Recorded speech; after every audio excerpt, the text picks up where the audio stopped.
For this work is to take a holistic view of the horse. And what that means is that when you have things that you're wanting to work on, you don't go and look for how to solve that specific problem.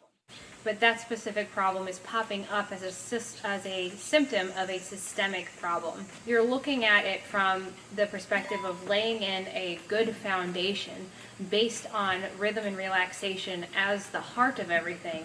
And from there you can build scaffolding, just like building a building. Everybody uses that analogy of the foundation being how you build a building.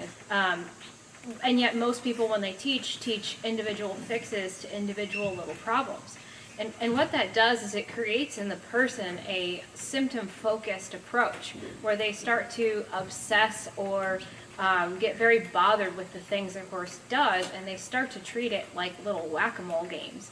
When we're working in this way, we're really developing the fabric of creating a solid building point, where if the horse is relaxed and rhythmic, you're going to find so many problems melt away. And what I like to teach my students to do is to take a softer approach to looking at those problems. Yes, notice them, but don't harp on them. Don't pigeonhole on them because they aren't the actual problem. As you develop a solid understanding of how you're moving and how you're connecting to the horse, how the horse is moving, and how the horse approaches being worked with. Do they evade? Do they push? Do they escape? Do they actually enjoy moving with you?